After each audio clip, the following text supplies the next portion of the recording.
If you want to save the world as a business owner, do these things first. Hey everyone, welcome to another episode of Mission Daily. This is your host, Stephanie Postles, and I am joined by my co-host, Albert Chow. Albert, hello. Hello. Let's dive. You want to bring up an interesting subject. Okay, yes. So earlier you and I were talking, and you were telling me how you had an employee come to you at your other company, and they're looking for a job. And one of their first questions that they asked you was... Oh, they were actually already hired. They were already hired. Okay. Yeah, they're already hired. And they come to you and they ask, what are your thoughts on diversity? And what did you say? Yeah, my thoughts on diversity was, it's not my concern. I'm not sure if I used those words exactly, but I said, it is not my concern. And I don't want to say I don't care, but it's pretty close to I don't actually care about it. All right. It's not my concern. Do I actually care? Maybe. I don't know. It's just not my concern. Okay. So we'll dive more into this story and why Albert maybe or maybe does not care about this, because on today's episode, we're going to talk about how to build a sustainable business first, which ties into his story, and maybe even how to connect with the younger generation. So back to your story. So you're unclear if you care or if it's your concern. Let's get into why we're thinking about this with, your other company, with Mission. I mean, how smaller companies should be thinking about this. Where were you coming from when you said that? Yeah, so I use the term idealism, and I think it's not just young people. I think young people exhibit more idealism than older people. So to age myself, I'm 43. Do I picture the world in the perfect place? I mean, I'd like to say yes, but maybe because I'm jaded or whatever, I don't think it can get there easily. So whether you're talking about sexual equality, diversity, sustainability, equality, human rights, climate change, idealism, I put it all under idealism. And what happens in what I was getting at is there are a lot of younger workers who have these goals in mind. And I'm not saying they're bad things, but I just said it's not my concern. And here's why.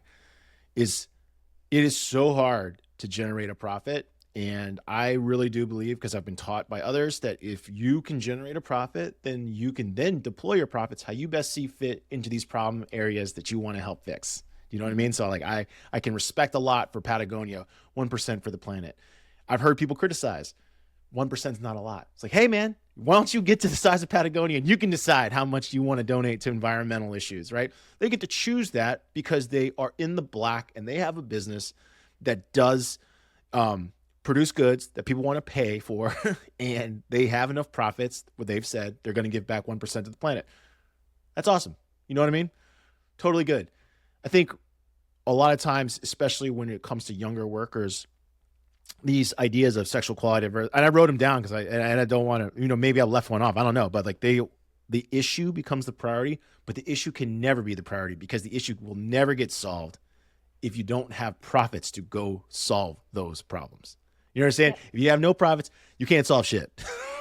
Mm-hmm. Yeah, and oftentimes, I mean, what I see now is when people are asking these questions or when people are starting companies, they kind of forget that you have to have a good company first. You have to have, like you said, a profitable company before you can start making an impact on the world in the ways that you want. And that's like a new shift now where I have seen quite a few founders wanting to start a company with that goal first, instead of how do I make a company that fits, a need in the market right now, that's going to make money, that's going to have good profit margins. So then I can deploy that capital into whatever I care about. If I want to go and save all the puppies, I get to, because I made a badass company that's making a lot of money now and it's got good profit. And I mean, same thing with diversity stuff. I mean, it is difficult when you're a smaller company to even think about that. Like my goal with Mission has always been just hire the best people. I don't care if I have all women on my team. I don't care if I have all men on my team. Like, it's whoever's best. And I can't compete with the Googles of the world. I can compete with a different kind of, maybe market of people that I can hire versus them. And that also just means that it's a smaller pool and I can pay less money and I just get the best people that I can. I think actually I do remember a couple people asking this, or maybe just one person back in the day at Mission asking about how we pick people. Because I think at one point we did have more men than women. And I was just like, we just pick the best people. Like it doesn't.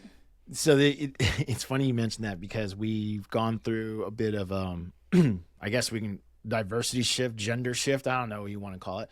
But currently at Diesel Jack, we only have two people that work there that are females. And The rest are males. And so there's like 12 guys, 2 gals, and it does feel weird for them, right? And so they actually brought it up that, hey, it's weird, like we're kind of by ourselves. And I was like, hey, number one, it's just how like things have shooken up, right? We've had different people in different roles. It was more maybe closer to 40% female, 60% male. It's now shifted like 2 to 10, you know what I mean? Kind of deal. But what's interesting is we put one of them is, and I'm going to shout her out because she's a superstar. Her name is Teresa Romanis. She is unbelievable at her job. Great editor, young. I think she's kind of idealistic. You know what I mean? She's a great person. And she's been there for over a year. And now she is part of the process for hiring the next video editor because we need another video editor. And so I said, you know, when you hire, your job is to put the best person that you can put in a seat next to you that will work with you, and you want to learn from them. And I was like, you also want to think selfishly, because you're probably going to want to hire someone that you don't have to oversee their work. You don't have to cater to them. You don't have to, because I think every person who works, right, you know that if your team is assigned in this, the work kind of falls on to you if you feel like you're the stronger person. And I think enough of us have been through that. So it's like, okay, well, I don't want that. Hire someone in a seat that's not as good as me. So I was like, and so I saw her candidates. She advanced. They're all guys. And so I was like, is gender like no longer an issue? Like, I want to put the best person in the best seat. Mm-hmm. I was like, that's right. That's all that matters. All the other things are a byproduct of the first thing, which is we have to create a great business with great people delivering a great service or great product, whatever it is you're offering. And once you have those things to be true, you can make a lot of cool decisions. And so it was interesting, like when she got the responsibility, all of a sudden, the things that she thought were important, they weren't as important. Yeah, I think that's why for the younger generation coming, into the workforce now, like step one is being compassionate, because they have so much media and news and ideas coming at them all the time of like, what's right, what's wrong, how do you think about the world?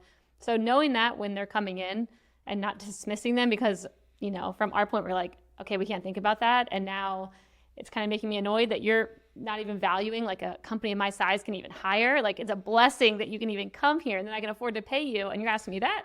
So instead, approaching it with compassion, love, like knowing where they came from, and then also putting them on the fast track of like, how do you accelerate them to thinking like a manager? How do you put them in positions with responsibility where they get to hire, they get to think about picking their next teammate, they get to see what it feels like to have great performers and not so great performers? Because the second you can kind of put them into those roles quicker, I think is, they definitely, like you are already seeing, they shift their mindset around the importance of how do we all build this company together? And some of those ideas I think will go away until it's maybe you're at a different size company and you have different resources and you're able to see the P&L is doing very differently than, a smaller company.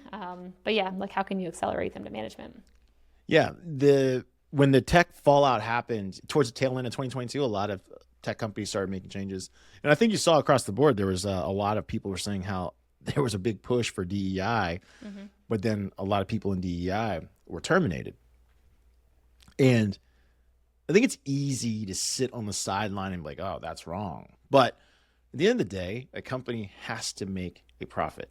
And typically who gets to sit in the seat when the economics are tough are people who are really good at making the thing, people who are really good at selling the thing. And if you're not good at making it or selling it, it's hard to say you belong on the boat. Do you know what I mean? And so I think there's a lot of administrative and cultural things that people want to implement inside the company. You know what I mean? Like the chief people officer. I mean, I get it. It's like, is that, I mean, unless you're really good at putting super talented people in the seats and I'm hiring, I don't need you. And you're seeing a lot of people that are, it sucks. I'm not saying I'm not feeling remorseful. The amount of people that are in like talent, HR, recruiting right now that are out of work. I mean, this is just the cycle of the game, right? The economic cycle. You don't have a seat at the table. And so I think it's really tough for people to sit there and if you put idealism first, it can always feel like, especially when you look at someone else, like, oh, Stephanie's holding me back. This company does not care about the environment. This company does not care about sustainability. I was like, this company has a lot of things to think about.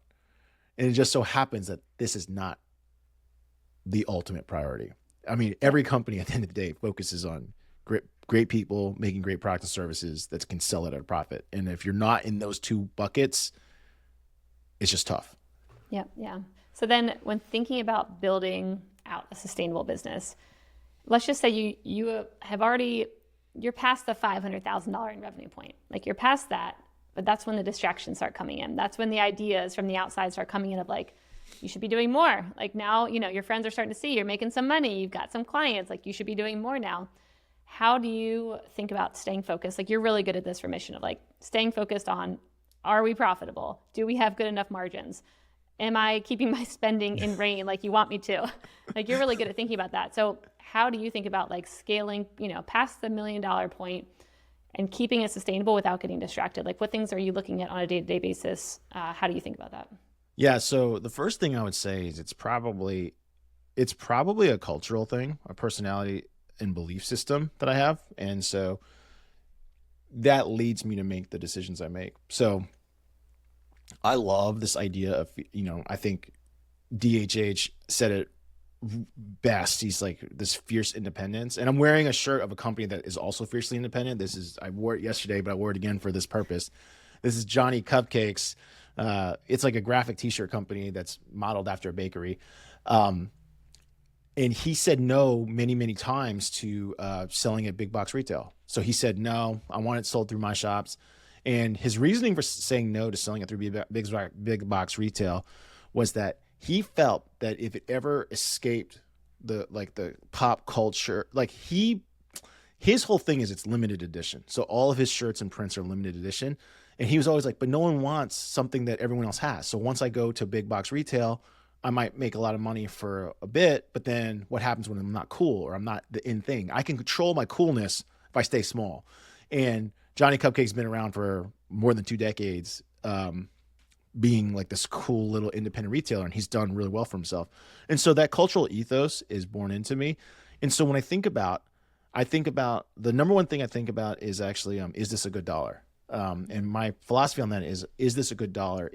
Does saying yes to this line of business, is it going to be good for us? Meaning, are my people going to enjoy working on the project? Are they going to enjoy fulfilling the project? Is the project already creating so much headache that we don't want to fulfill it? Because that's, in my experience, when people start getting antsy and not enjoying their work is when they're doing things that they feel like the pain of doing it is now exceeding the amount of money they get paid. And then for some people, there is no amount of money to be paid when they really hate it, right? Then that's when you hear like midlife crisis burnout people that are like, I can't stand doing this anymore. And so I really think about that. So it's not really a metric. It's more like a feel. Like, does this dollar easy to serve? And that's how I make a lot of decisions. And so the next thing I would say that number 2 is, then that means total profits can't be the goal. So I want to be profitable, but I don't want to, if my goal is to make $1 million, then I might say yes to more of those bad dollars. You see what I'm saying? So I'm not so concerned about total profits. I'm more concerned about margin and is it a good dollar? Do I have people enjoy working on it? And so those 2 things kind of help me make decisions. I'm not saying I always make the right decision, but I would say I'm happy with my decisions. I would say that. Me too. That's why you're still here. I'm happy too. I mean, I like the idea around feelings because I do feel like that's how I make most of my decisions. Yes, you give me all the numbers and I still will run things by you to keep me, just making sure I'm actually looking at the numbers with you too. But most of my decisions come from a gut feeling of, is this going to be good for us long term? And sometimes I'm right and sometimes I'm not. But I also think listening to that as an entrepreneur helps make quicker decisions instead of getting into like analysis paralysis where you're like, I could look at 1,000 different ways to model this and I could look at 500 reasons of why I should or shouldn't hire someone and make a pro and con chart and whatever. And it's like most times with a lot of things, you already know. You already know if that's going to help. You already know if that person has been helpful or not. You know if you should fire them. You knew 6 months ago you should fire them. You knew that you need to fill a certain spot and like you need to move quicker on filling that spot, or that you should bet on something bigger because the current vision isn't big enough to where you want to go. And so I think most entrepreneurs are people who are like leading a team and pushing a company forward, have that feeling. I don't know if everyone knows what that feeling feels like or knows how to always trust it or trust it quick enough, but I do think that's how I make most of my decisions to figure out like, how do we keep this company running and running well and moving in a direction that keeps me excited? Because that's how I keep a company sustainable, is making sure that I'm excited to keep getting up every morning and running it. And so how do I make sure I'm staying excited while staying within my boundaries of what you tell me, whatever they are? So that thing that you said, which is sometimes you don't need metrics, I 100 cajillion% believe in that. And it's like people, right? We as humans, we don't have a metric system for, do we enjoy someone's company? Do you know what I mean? Like, you either do enjoy someone's company or you don't. Sometimes you can figure it out. Sometimes maybe you can't quantify exactly, but it's like, I'm not comfortable around this person, or I don't enjoy spending time with them. I always think of it as the road trip test. Like, people always say, oh, that person's nice. I'm like, no. I want you to know if they pass the road trip test. The road trip test is, you're in a car ride, 10-hour car ride, and the radio and music doesn't work. You have no phones, no nothing. Could you be in a car with someone for 10 hours? Because it's inescapable. And that will be like, because if you don't want to ride in a car with someone for 10 hours, which most people don't want to ride with another person for that long, but like, if you really dread it, then you probably don't like that person. And it's really that feeling of servicing a customer is part of it. Mm-hmm. You know what I mean? Like, you might not have the metric, but maybe it's because, and I'll use even a more simple business like a bar, right? Like, customers that are overly demanding, customers that send food back. Like, you just know, like, I don't want to deal with you every day. Like, I just don't. You know what I mean? Mm-hmm. My margin's the same. I make the same amount of money. You don't, but like, you can feel it. And so I think that's why when you're trying to build something great, someone else's ideal, like catering to someone else's ideals, it's not productive. I don't want to say it, like, I don't want to say I don't care, but it's just not productive, because if you start thinking about more things, it's already hard enough to make the right decision. We already mentioned, like, we kind of it's a kind of a call. Like, you have to kind of make a gut call. Like, you don't actually know the answer. Nobody knows the answer. So if you allow something else to influence your decision, you're just adding another variable that you probably can't measure, you probably can't quantify. And does it lead you down the better path? And I don't know that it does. Yeah. Yeah, I think it can like throw off your spidey senses. And you're like, well, I was kind of following what I was thinking was the right path, but now everyone's telling me to think about things very differently than how my brain already is working. And I think it can just throw you off and confuse you. And yeah, I mean, we've had quite a few founders and CEOs who've come on our different shows who have said the same thing of like, you need to listen to your gut, your instinct. I think it's hard to tell people how to do that if you don't already know how to like listen to your body. Like, pause, be quiet, maybe meditate, whatever it is for you. Maybe it's like going outside and going on a walk, but something that can get you to connect in with your body, your mind, your thoughts, like your feelings, and then figuring out problems. Because what I love is that most of the answers are already actually in me. That's something I came to a realization the past couple of months. I'm like, all the answers are already in me. I don't need to always look out. They're actually in here. I just need to like give myself the time and the space and the quiet to be able to figure things out and like just calm the F down and just like sit here and be like, what do I want to do for the next 6 months? Just that. Yeah. I think could be really helpful. Like, who do I want to be on my team? Hold on, let me think. What do I want that to feel like? I don't have to know the how. I just want to sit there and be like, what do I want this team culture to feel like? What do I want like every team member to be interacting like? What kind of projects do we want to be working on? What kind of money do I want to be making at this company? What kind of bonuses do I want to be paying out? Whatever that is, like asking those questions and just sitting in that and not having to know the how. Like, I don't need to know the how. I don't care. That'll be solved in my brain. That'll be solved overnight. That'll be solved when I'm dreaming. Like, I'll figure it out. But just knowing what that vision is and then allowing your body and your mind to guide you there in a more quiet place without the market and the news interacting with it. So I was curious for you, Stephanie, do you have examples of companies that maybe were mission first that succeeded? Or do you have more examples of companies that ran a good business first and then were able to fulfill a mission? Yeah, I think that most of my examples are from CEOs or founders showing me that and telling me how even if they have a vision to do certain things, whether it be around environmentalism, diversity, sustainability, like whatever it might be, most of these CEOs I've talked to all say you have to have a good business first. Like, it has to be a good, profitable, sustainable business where you can make those decisions.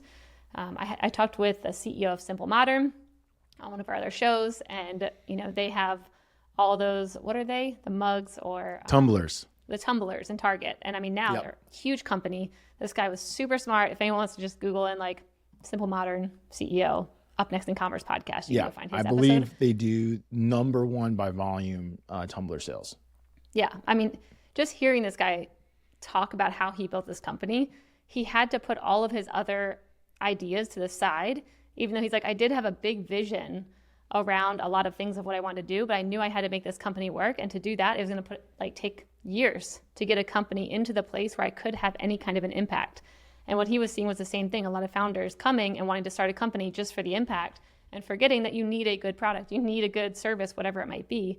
And then I've seen just different examples of, I have talked to founders who were impact led first. That was like what their focus was. And I've seen many of them going out of business recently over the past year. I'm not going to name drop them, but I mean, one was a celebrity-led company, 2 celebrities coming together, and they just went bankrupt. And they had this whole idea of like impact and how they wanted to, have manufacturing here in Texas. I mean, it was a really beautiful vision, but they didn't know how to make it work from a company perspective, even though it was a great vision and they had all these different key areas of impact they wanted to make, but they couldn't figure out how to actually build the items profitably to get to that vision. So most of mine are not positive stories, but I think you might have a couple. So I am going to change it up a little bit, and I didn't previously discuss it with Lacey, our producer, or you, because your talking got me inspired, and I'm like, man, I know I have the best example ever of a person who focused on building personal net worth, personal income first. And when the opportunity came of a problem they wanted to solve, they attacked it and solved it so beautifully. So the story is around, have you guys heard of this water park, Morgan's Wonderland? You ever heard of this? No. Okay. So in the summer of 2005, Gordon and Maggie Hartman were on vacation with their daughter Morgan at the pool. And Gordon noticed that, so their daughter Morgan has disabilities. And he notices right away that a lot of things are not built for her. He notices the kids don't want to play with her. And this guy's a real estate developer. So he says, yo, I know what my mission is now. He builds a water park designed for kids with special needs, and he makes it forever free for any kid who has special needs that comes to Morgan's Wonderland. You don't have to pay, and your family doesn't have to pay. And he builds a business. Because he's a real estate developer, he understands construction. He understands P&Ls. He learns about the entertainment industry because he's already a smart guy. And he says, I'm going to build a self-sustaining water park, and I'm going to even the playing field. And that, if that's not one of the most badass, like ideal, like he didn't come out and say like, oh, it should be. Like he did it. Like he straight up did it. You know what I mean? He didn't say someone else needs to build a water. And I think for families that have kids that are in this, that have these disabilities, like they must be forever thankful that he took it upon himself to use the profits he made in real estate to say, I'm going to do this as well.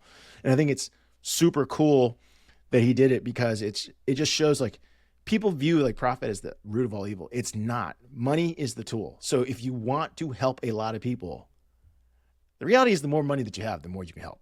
Like that's just the reality of it. And so this is like a little small example of like someone who maybe wasn't like mission. They weren't exactly mission first, but because they had the means and the capabilities, they found a mission and they solved that mission. And I think it's just a really badass story. So anyone wants to check it out, we'll link in the show notes. Morgan's Wonderland. It is a water park that is designed for kids and families with special needs. And it has been around since that time period, and it's still running. It's still operating. It still operates in the black. Yep. So, I mean, that kind of ties back to, like we said in the beginning, you have to either have a business, money, profit. You have to have something there first before you can have a big impact. And I mean, for him, this is something that has impacted, obviously, his life ever since he had his daughter. And so it's been in the back of his mind. And so you can still have a beautiful idea or something that you want to impact or something that you really care about. And there's no timetable. There's also no timetable, right? He sees this is a problem. He's like, no, I'm going to solve this problem. Yep. Yeah. And so you can still have that in the back of your mind while building, but just don't change your company from the start because of that. So like, I don't see someone like this changing their real estate company because of that, being like, oh, well, I want to make sure the first 20% go to charities supporting this, when I'm starting my real estate company or when I'm doing whatever, like construction projects, it's like the company is what it was meant to do in this case. And then it was able to fund, the project that he had a lot of love around and that he wanted to push forward. Yeah. So I still think it's kind of the same concept of what we got back to. Build the company, make the money, so then you can have a big impact instead of trying to do it all at once up front in a way that kind of muddies up the vision. Yeah. And then I have examples of companies that built around their mission, but I wouldn't say that they scratched every ideal. And so like Bayard Winthrop is another example that I like to use. I personally purchase his products. The company is called American Giant, and he was in the clothing industry for a while when he observed that, hey, American manufacturing is going away. It is way less sustainable for the earth, for the people. There's like human rights violations. We've all heard of sweatshops internationally of people in the textile trade. The textile trade has always followed the cheapest labor. And wherever there's cheap labor, there's cheap goods. It's widely discarded. It's got to get shipped here. It's just clothing's a dirty business. And so he wanted to start an American manufacturing business. Along the way, he learns about all the fabrics that are needed, who makes fabrics in America, who sews clothes in America, and he makes clothes, American-made clothes. But he runs into some resistance. The resistance is his clothes are expensive. I think we can figure out that if you purchase everything made in America, it's going to cost more than international labor, which is relatively inexpensive, and they don't have rules and regulations around the environment. Like they just don't. And the textile industry is one of the biggest polluters. So he solves it by saying, I'm going to build a company. It's going to be American made. Everything's American woven, American manufactured. The problem is it's not widely accessible. Right? The clothes are expensive. Hoodies are $140, $150. Like pants are $250. I think jeans is like $250. And then some people are like, well, then you should make it less expensive so that more people can buy it. It's like, man, the economics don't work out if I do that. So he's built a sustainable business. American Giant does $50 to $100 million a year in sales. In the grand scheme of textiles, that's nothing. It's nothing. But not enough consumers have voted with their dollars that this is what they want. But he's built a business, and he's found a way to build something he cares about, which is American-made, manufactured, quality goods. He has to charge a bigger price. And then, so, I think if you listen to every ideal, because like people can say there's might be socioeconomic ideals he's not fulfilling because he's not making it widely accessible to everybody and all this other stuff. It's like, it's just really hard to answer to all of them. I mean, he answered to his number one, which was American supply chain. He probably can't answer to all of them. You know what I mean? Can't do it. Yeah. Well, what do you think about someone like the founder of Tom's? Like where I think from the start, he like gave a shoe away for every shoe. Buy a shoe, give a shoe. But also the shoes were expensive. So I'm like, he baked that into the price points. So Tom's has fallen on hard times. So I think it's already been picked up by a private equity. I think his sister actually is more successful now because she owns Aviation Nation. I think that's like over $300 million a year in sales, and that's like high-end goods. She's been blamed owned by private equity now? I'm pretty sure Tom's got picked up by a private equity group. Its sales declined quite a bit.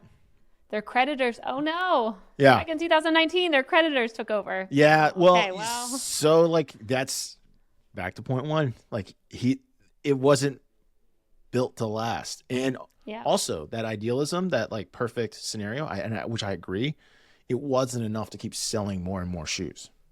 Yeah. And fashion is just super hard, like, right? You always got to be cool. You got to be in because people's tastes change. I mean, check out Allbirds stock. It ain't doing great. You know what I mean? It was the hottest shoe, but now it's not. Yeah. The guy who made Tom's, though, he made some good money because I see here he's giving $100 million, half his net worth, to psychedelics research. Yeah. So he made the money and he's funding things he cares about now, which whatever his name is. Blake Mycoskie. Go Blake.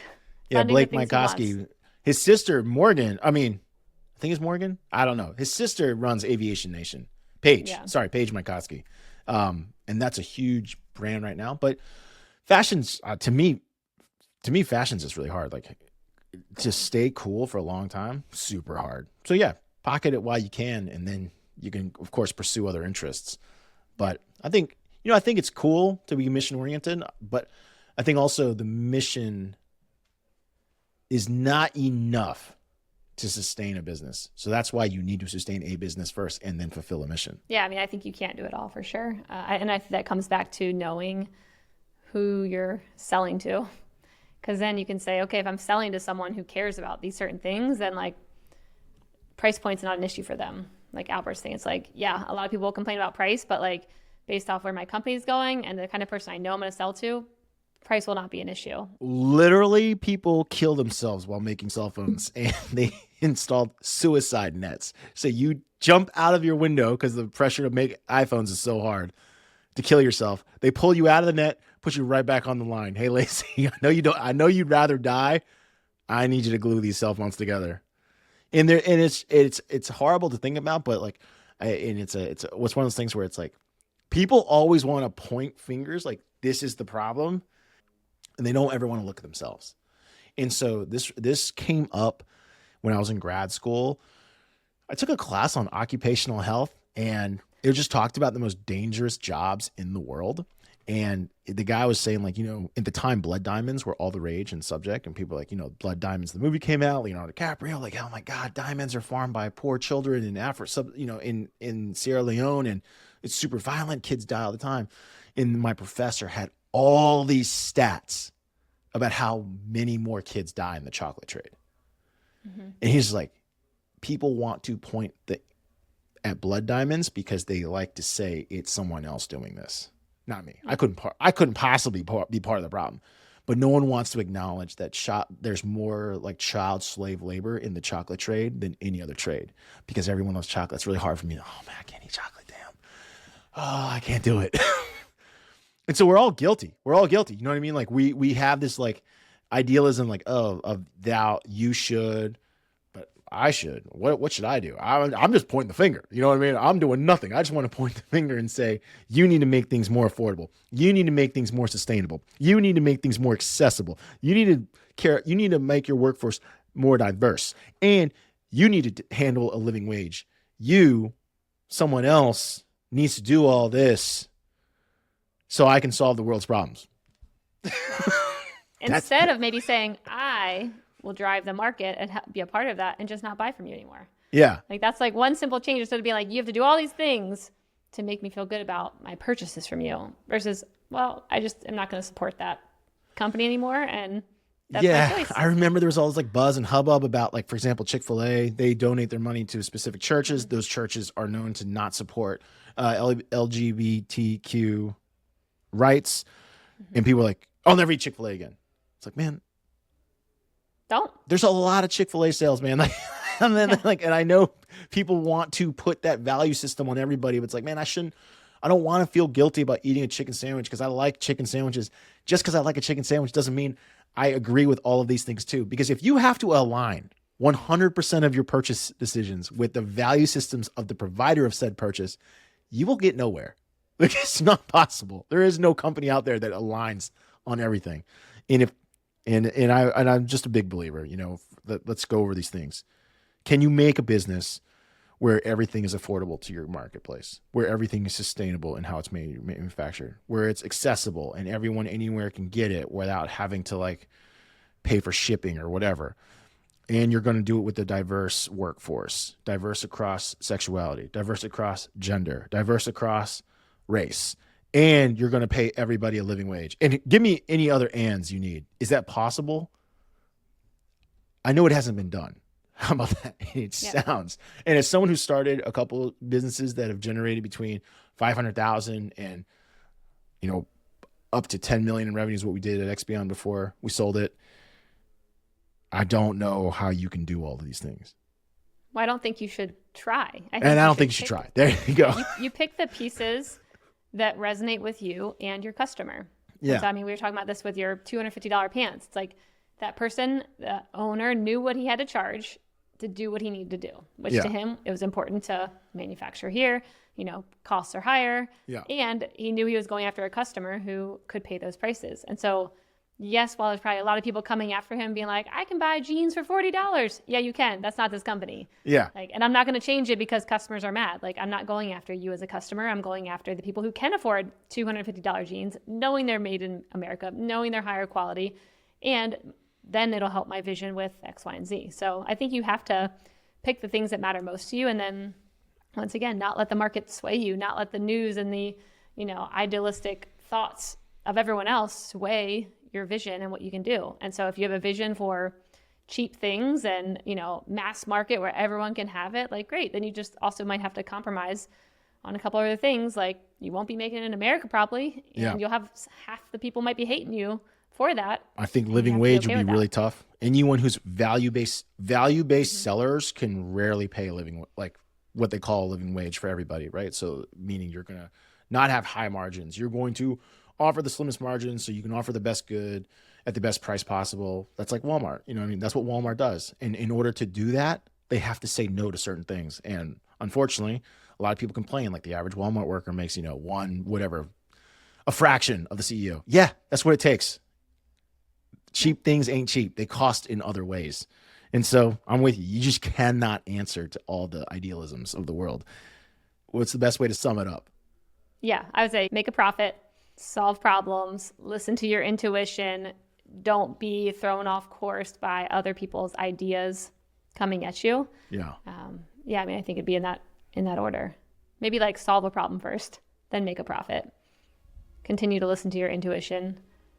Make quick decisions.